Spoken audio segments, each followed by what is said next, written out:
more embarrassing than the first time. But what have other countries done to tame corruption, and what can Kenya learn from them? Well, we have a very competent panel here in the studio to talk a little bit about that.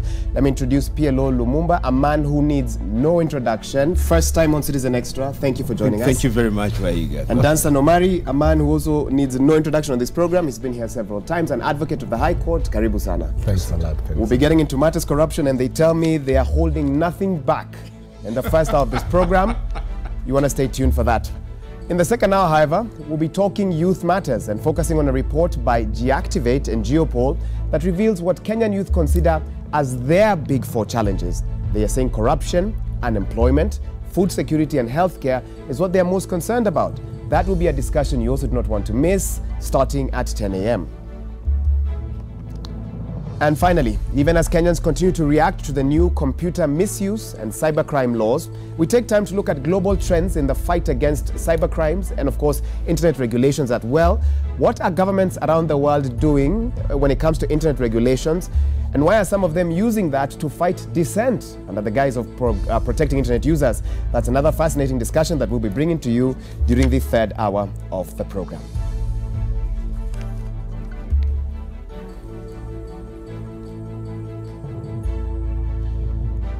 Well, let's get straight into the discussion. And of course, we want to remind you once again about why this week the National Youth Service is back in the headlines. Allegations on one hand of 9 billion shillings being lost, but we also hear it's now 900 million. At least that's what CS Professor Kobia said yesterday. Here is that report. The mystery shrouding the new wave of corruption at NYS continues to deepen. A group of suppliers under the consortium of genuine NYS suppliers now out to expose the rot within the institution. The group claims top-ranking ministry and NYS officials are in collusion with proxy firms where funds are diverted from genuine suppliers to fund fictitious payments. In a letter dated December 2017, the group of suppliers had petitioned the then Public Service Cabinet Secretary, Cecil Kariuki. The suppliers protesting that procurement managers at NYS deliberately delayed paying them even after a verification team verified their pending bills to be cleared. But their vouchers, dating back to 2013, remained pending to date. The suppliers further claim the existence of a web of connected proxy firms with senior ministry officials. This clique, they allege, generate undercover LPOs for friendly firms and payments made, regardless of whether delivery of supplies were made. Some of the high-ranking officials have already recorded statements with the Directorate of Criminal Investigations in the ongoing probe of a possible 9 billion shillings loss at NYS. So if they were to find... Rattled by the scam in her docket, the Public Service and Youth Affairs Secretary, Professor Margaret Kobia, has frozen payments of all pending bills at NYS until completion of the ongoing probe. I think it's good the ministry stop paying any pending bills until the investigations are out and we retrace our steps. NYS has become a cash cow given its huge budgetary allocations. Its budget having grown tenfold in the past 4 years from 6 billion shillings in 2013 to 16.8 billion shillings. I know some of you are probably wondering what new information is going to come out of this particular discussion. Well, we want to take a look at global anti-corruption strategies. What are other countries doing to fight corruption? We have 3 examples here. One is from way back in 2010. Under Rwandan law, a public servant who was implicated in a corruption scandal was immediately indicted or imprisoned depending on the severity of the crime. And this seems to have been enforced. And no wonder between 2010 and even until today globally and on the African continent, Rwanda is respected because of how they fight corruption. Let's cross to other continents now. In 2016, China ruled that those found guilty of high sum embezzlement or bribe taking could now face execution. As to whether it's been effective or not, that's a possible discussion. But nevertheless, the message was sent out that you could lose your life for putting your hand in the cookie jar, so to speak.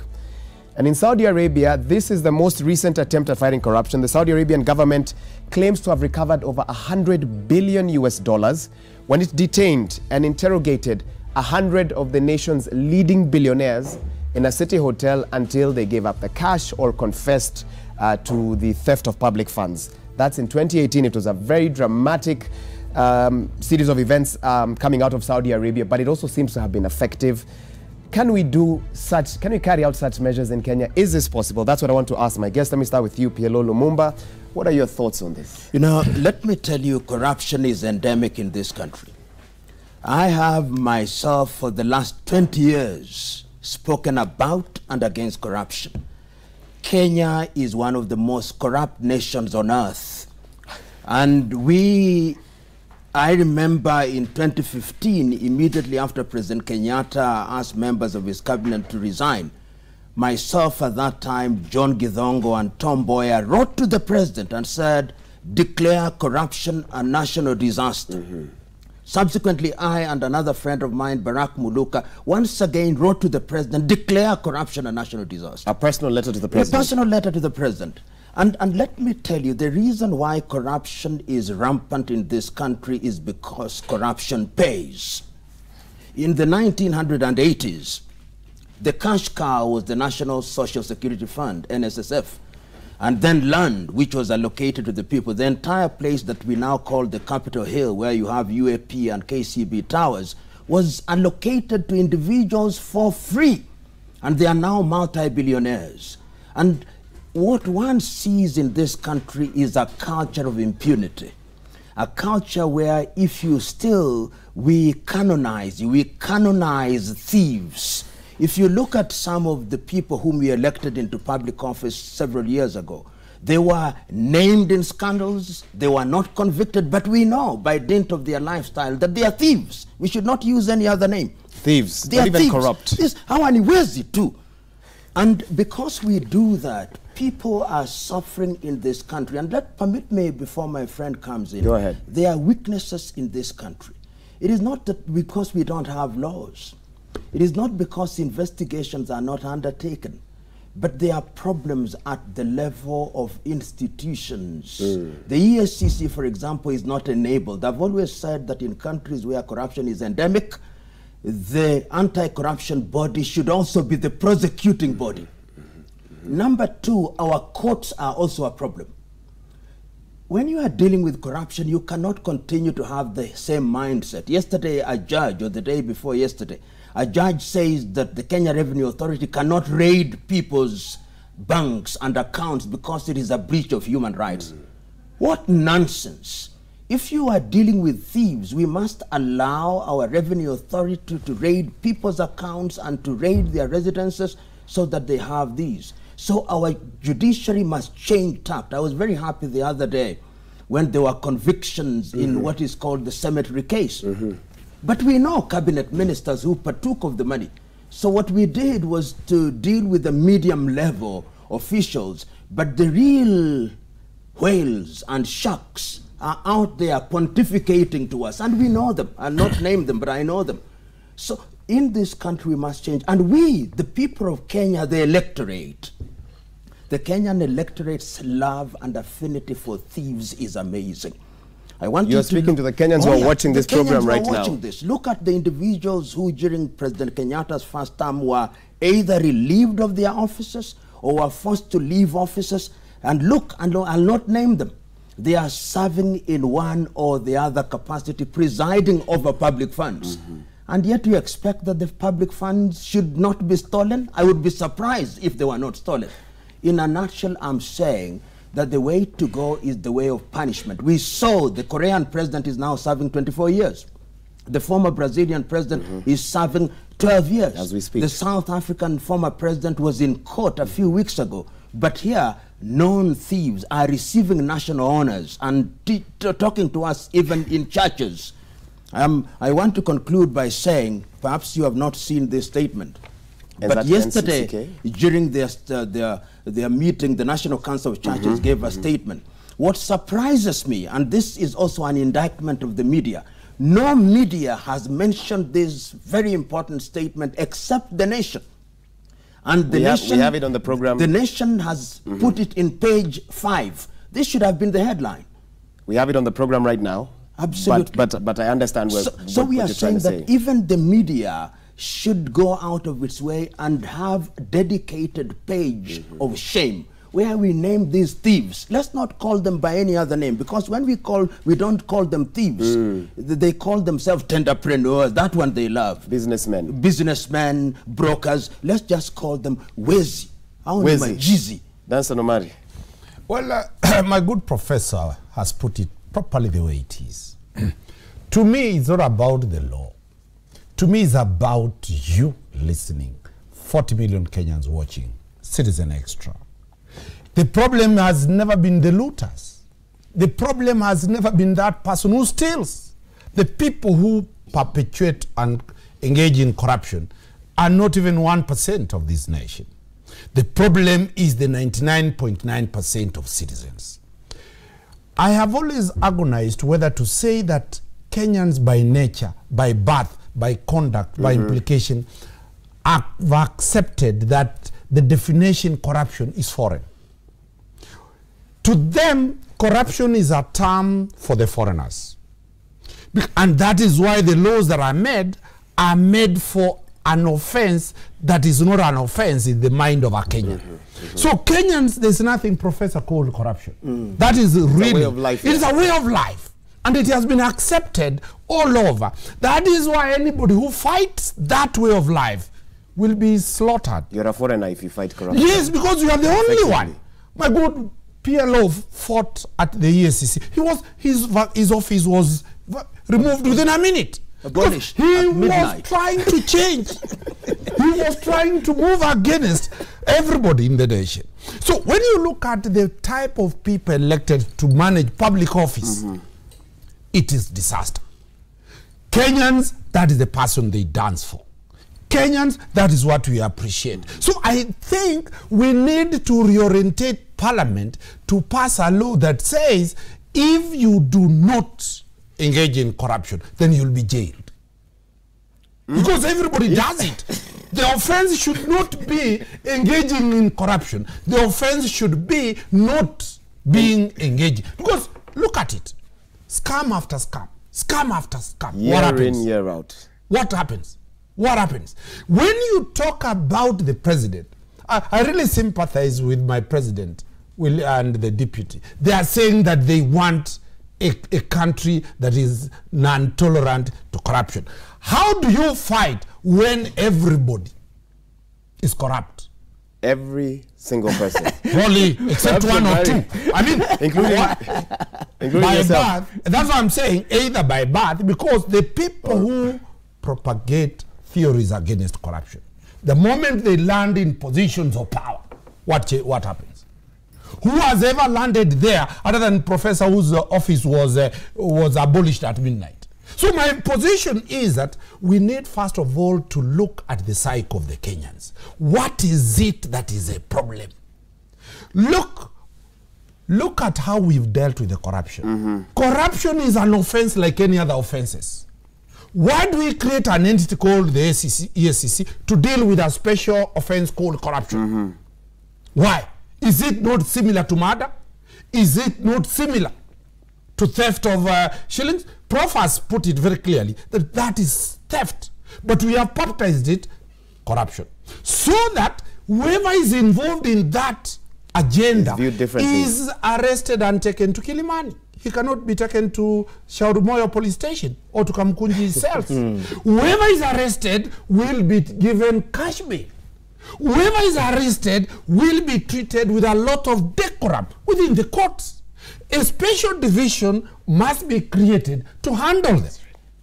So in a way, the nation glorifies that thing. So the problem, and as I said, we really need to relook ourselves, whether it is by genetics, because when you look at Rwanda. Yes, and I want to interrupt you briefly, because I want to take us to what the NCCK had to say yesterday, which the good professor has alluded to.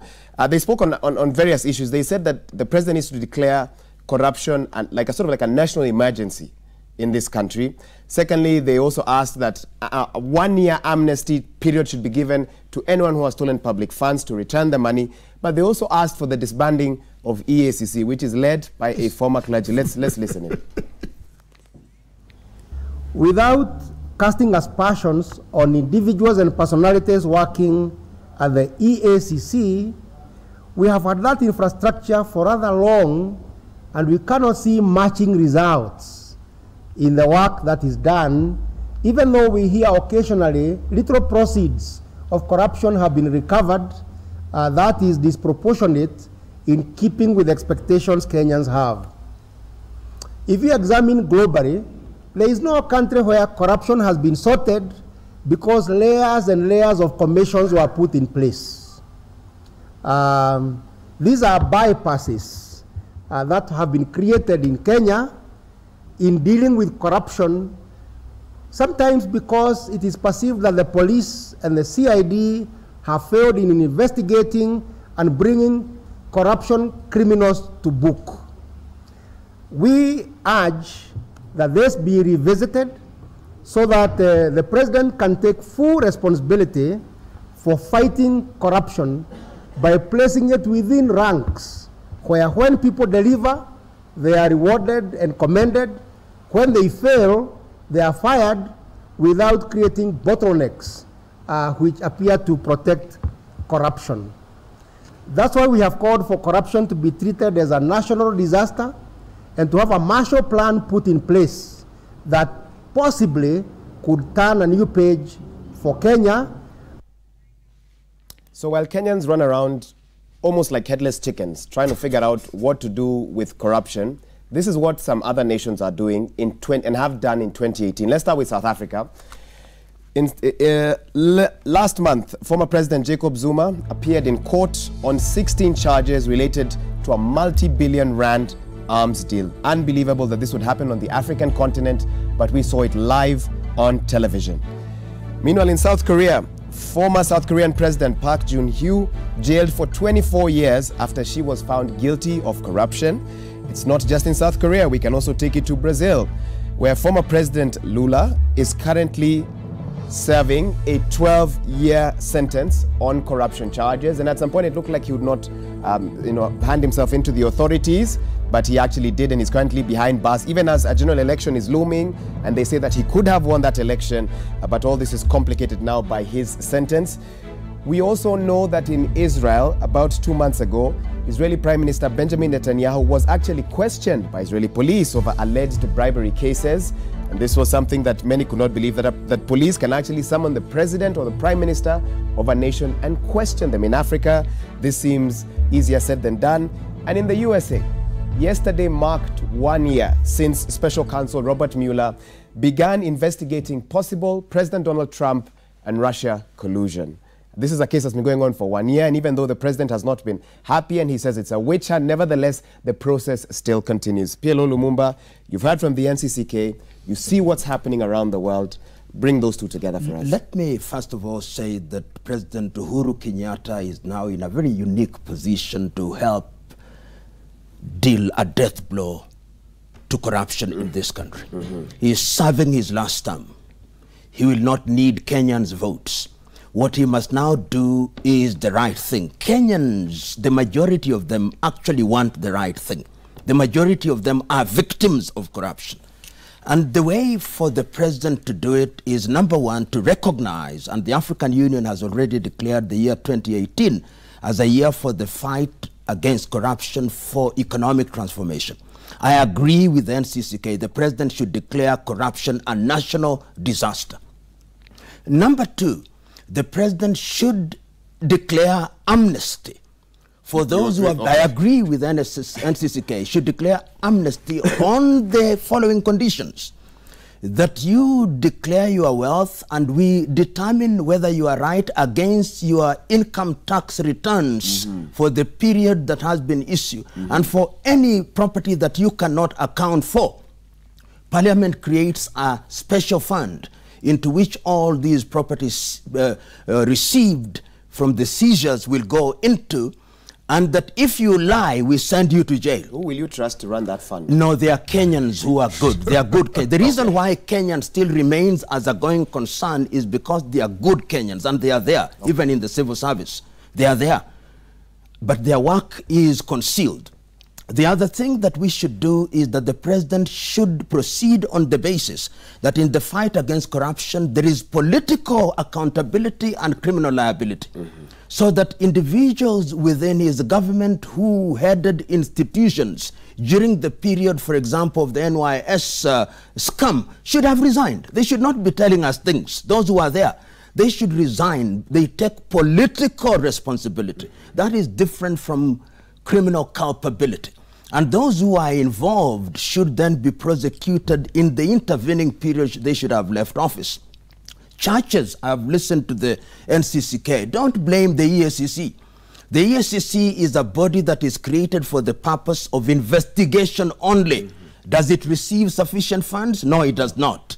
Does it have the support of the judiciary, some of whose members are giving orders like confetti which don't make sense? In other words, all institutions have failed, and apportioning blame is not the right thing. We know where the problem is. And lastly, it is important that the other institutions, even the churches know thieves. The bishops know thieves, refuse their tithes and offerings so that they don't take the Holy Communion. This is a serious business. So the church, the NCCK is right, but they also must ensure that their churches are participating in the fight against corruption. The press, what is the role of the press in this regard?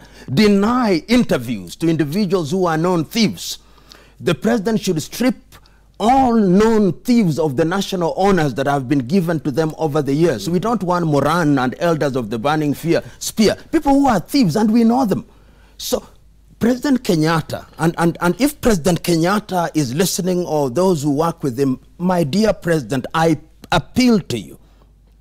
This country could be a $500 billion GDP if we eliminated corruption. My dear President, I beseech you, this is your hour when history beckons you. Seize this opportunity and rid this nation of the scourge. Because on a daily basis, now we are told that the Council of Governors, 254 million, they can't account for it, cannot be accounted for. And if you go to the counties, people who are paupers the other day, upon becoming MCAs, are now becoming multi-million. Governors are buying properties for cash here in Karen at 200 million. For cash, and we know them. They are buying choppers. We know them. The thieves in Kenya are known. Let us not pretend. We know them. We don't want to mention them. And lastly, let us not ethnicize and politicize the fight against corruption. When a thief, the thieves belong to their own tribe. This idea of owning thieves, when somebody has been found with his hand in the cookie jar, we then say, our tribe is being finished. Which tribe is being finished? It's just a thief that is being punished. So we should de-ethnicize the fight against corruption and deal with these individuals as they ought to be dealt with, firmly, and hit them where it hurts most, even when their children are overseas. PLO, let me ask you them. something before you bring in Danstan. If you are offered the chance to lead the fight against corruption again, one, would you take it? Two, what would you do differently? On the following conditions: that the president gives me full support. Number two, that the EACC has prosecutorial powers. Number three, that the courts that are dedicated in the fight against corruption are there, and that there is a law that requires that corruption cases must be completed within 3 months of their commencement, and that I have the power of seizure before arrest, and that I have the power of making an application before a court of law, and assets are frozen. I'll give an example which started during my time. This is the case of the extradition of 2 Kenyan individuals to the Cayman Islands. 8 years down the line, our courts have kept these individuals in the country, application after application. Another case is an individual who earns 80,000 and is found in his account with billions. Our courts say that his accounts cannot be frozen. You unfreeze the account the following day, they withdraw all the money. Is that not complicity? And I am of the view that within the judiciary there are good men and women. And if the Honorable Chief Justice Maraga were to purge some known thieves within that particular institution and replace them with good ones, the fight against corruption, as the NCCK has said, this is a national disaster. And let me conclude with this. If you look at the NCCK statement, they have given there that the amount that has been stolen could pay 230 5,000 doctors and teachers being paid 250,000 shillings a month. It could provide medicine in 8,000 health facilities across the country. It could create employment for our young men and women. It could do the roads that are dilapidated in this country. It could do many things. Yet we have these individuals whom we know, who are destroying this country, and we celebrate them. We give them honors. We should stop this. Thank you. Dunstan. My take is still, as I was saying, Wahiga, corruption should not be corruption. It should be theft. Theft should be handled by the police. What the NCC they are saying is that abolish Ethics and Anti-Corruption Commission. Let these now become an issue of theft. Let it be handled like any other offense. That is the only way we can fight corruption. Because from the inception of the act that deals with corruption, it is tailored to collapse. All the steps in that act are bottlenecks to achieving a conviction. So that whether we blame the judiciary, whether we blame the EACC, the infrastructure towards investigating these offenses is political. So that corruption is by law a political question. And once the matter becomes a political question, my good professor said it, that this is the momentous time the president can attack corruption because he is not going to be re-elected. What then does that mean? Let me actually interrupt you there. Both of you have said can fight corruption, meaning you feel he is not yet. What is holding him back? My position is that the president is a lone ranger. He does not either know or he has not been told the truth that corruption is part and parcel of the Kenyan blood. The president seems to be coming from Mars. The people surrounding him are looking at him and saying, who do you want to arrest who? Because I cannot arrest Professor. We're in the same cabinet. We're in the same department as the police. You might even be neighbors. We might be neighbors in the corruption jar. So the president is a lone ranger. Anytime the president talks corruption, look at his body language. He never looks back. He looks to the citizens. And he knows, he's admitted that it is in my own house. Corruption is embedded here. So the question that we have now is how do we move forward? Article 50 of the Constitution, which Kenyans passed, protected due process. When you look at those countries that have succeeded in dealing with corruption, they have gone through a benevolent type of dictatorship. Rwanda is a question of, are you corrupt? Face the gallows. Professor has said, we know the thieves, but the thieves will go to court. And what does the law say? He must be given cash bail. Due process must be followed. Even when you saw the guy walking away with the sacks of money from a bank at midnight, the due process must be followed. Kenyan must reach a point and say, and this is where I agree with David Muradi, the deputy chair of Jubilee, that the president must now say, I have no elections to come.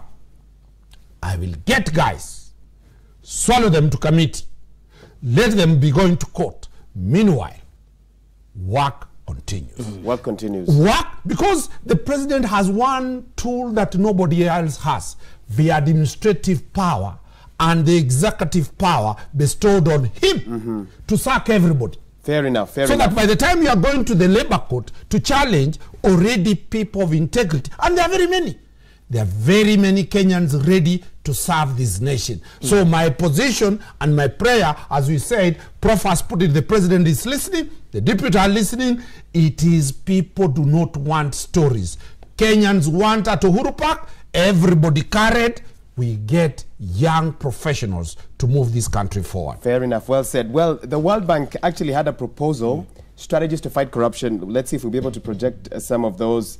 And as I read this, I want to get your closing comments on this particular discussion. They proposed, and this is back in, okay, they don't give us the date, pay civil servants well, transparency and openness in government spending, cut red tape, replace subsidies with cash transfers, establish international conventions, and finally deploy smart technology. Gentlemen, as you respond to this in your final statement, please also tell us your thoughts on what's happening in Nairobi County. PLO Lumumba, I know for you especially, you do have some interest in Nairobi. I know Sonko gave you a job. No, I don't have a job. Oh, you don't have a job? Yeah, absolutely. Let's be very clear. This is the problem with Kenyans. Go ahead. Go ahead and clarify. Number one,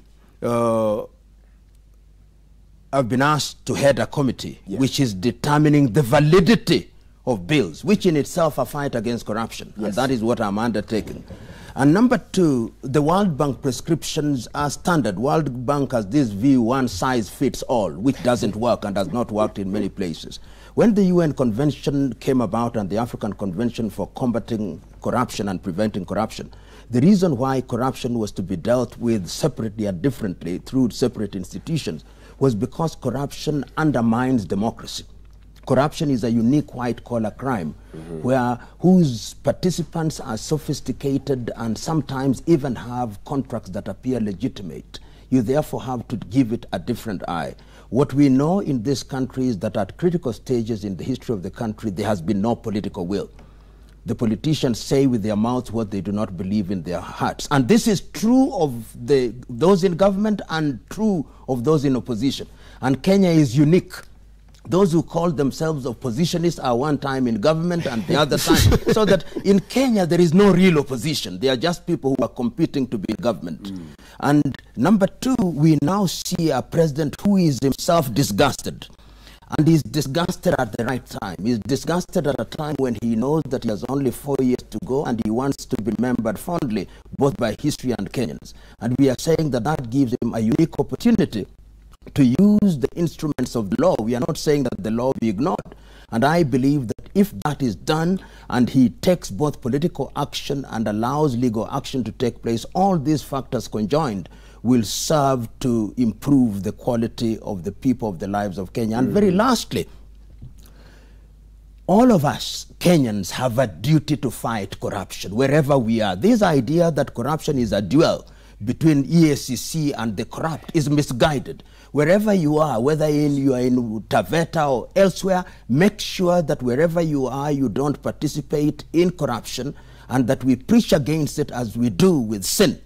And I believe that there is merit in what the NCCK has said yesterday. We should follow it. And I believe that the President of the Republic of Kenya and the opposition, I'm very happy that the President of the Republic of Kenya and Mr. Raila Odinga, who is the leader, the de facto leader of the opposition, have now agreed to move in one direction and have recognized that corruption presents an existential threat to the nation. Let us ride on the crest of that rapprochement of the political class to fight corruption. I want to see resignations tomorrow, and if people are not resigning, Your Excellency, sack the people.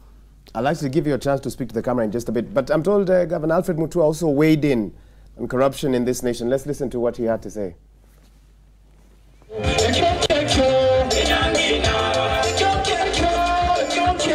This is, and we want as a county government to see whether we can bring back that rich.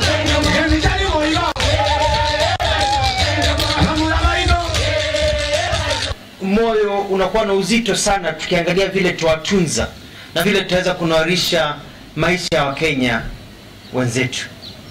Lakini tunapigwa na tatanishi kubwa sana tukiona ufisadi ambao tumeusikia kwenye vyombo vya habari, tukisikia kwamba mabilioni ya pesa yamechukuliwa na majamaa na wasichana wengine na ikapotea.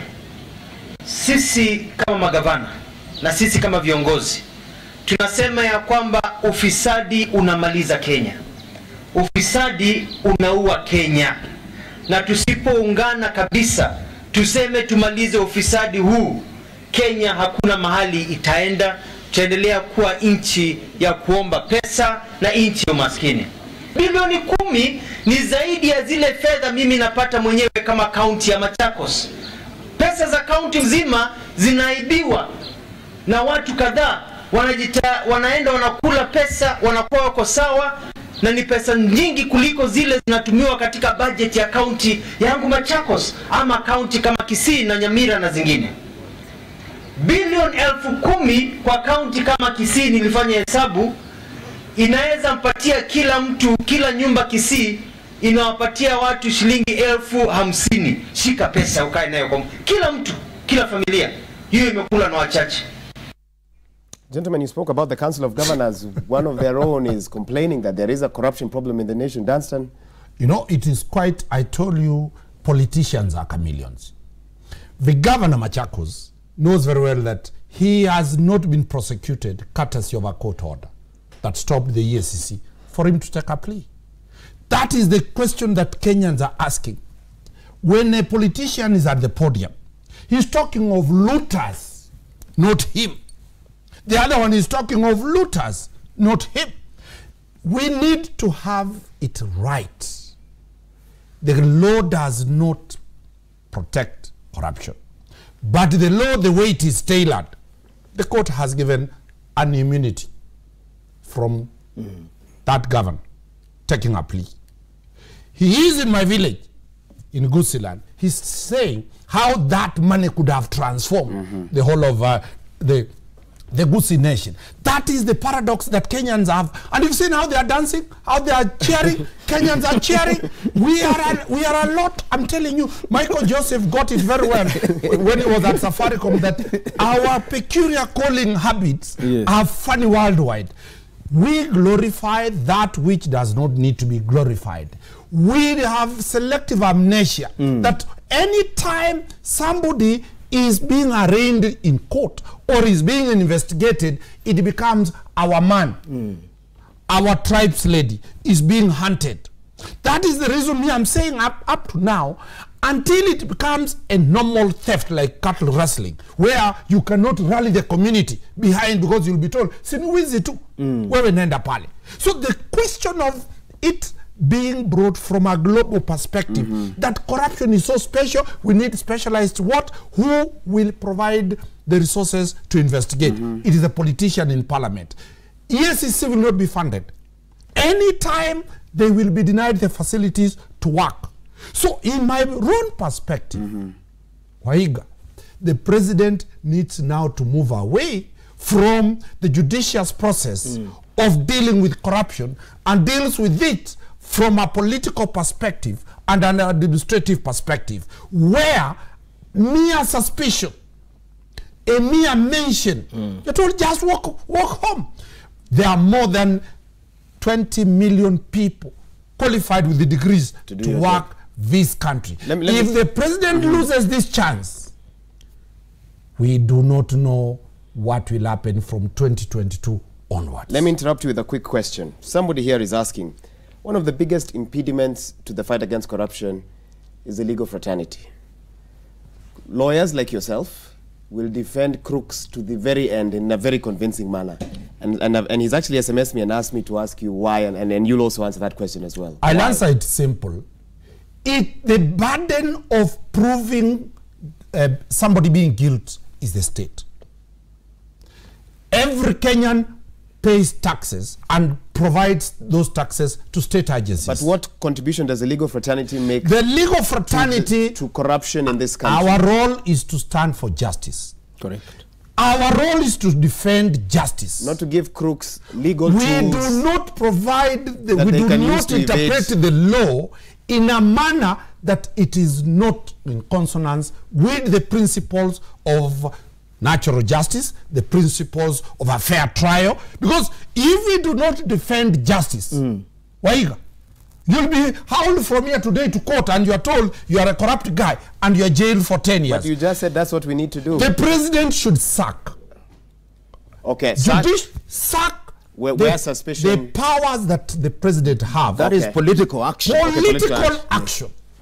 Judicious action, he should ensure people of integrity sit at the Inspector General's position, the DCI position, the DPP position, so that the people of integrity, people will say, the law is this.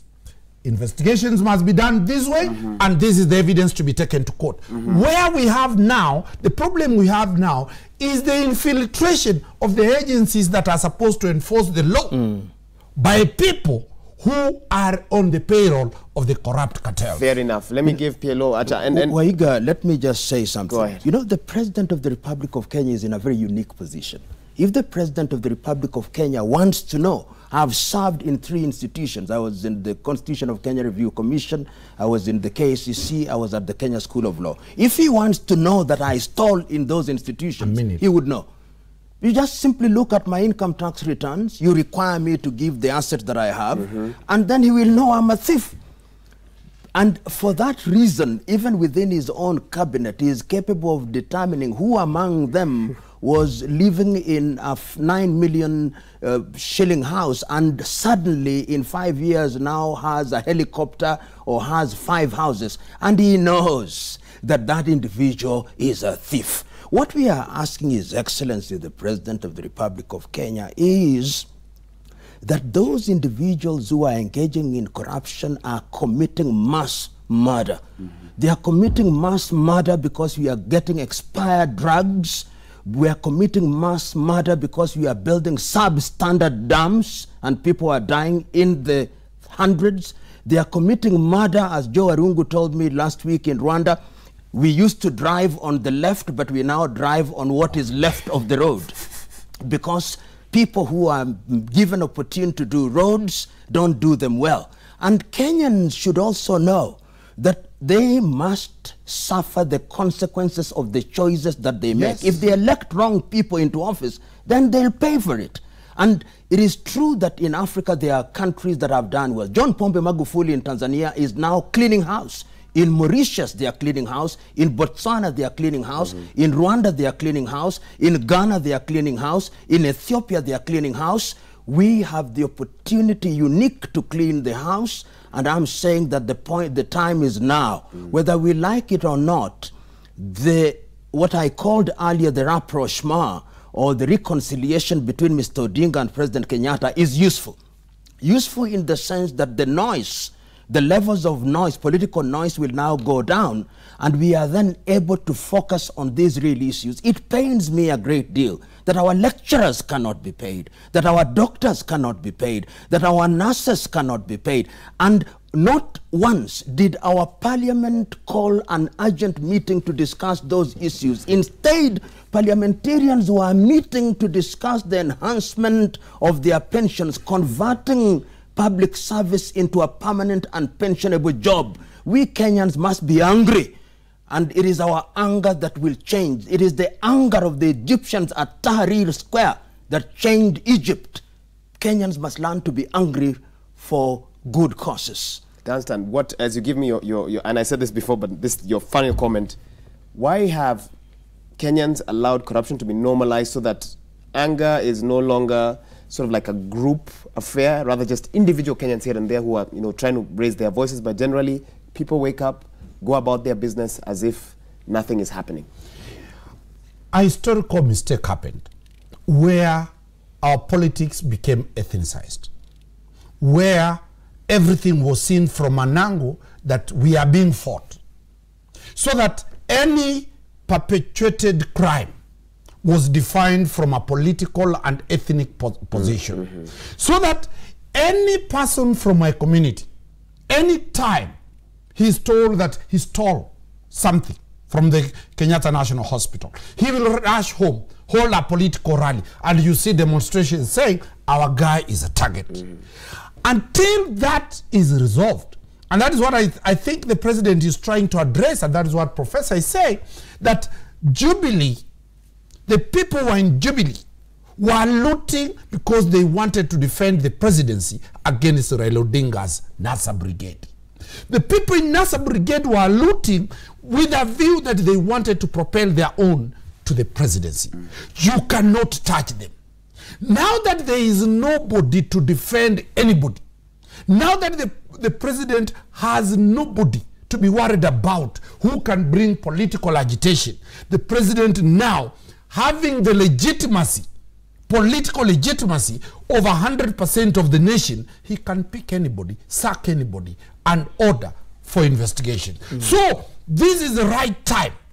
And if the president, if there was ever any time to fight corruption, it is today. The president has gotten a chance. Remember, Moi's time for 24 years, while there was corruption, the Moi regime was fighting for survival. From 2002 to 2006, when there was a government, when Raila was inside, there was a lot of development because there was no noise.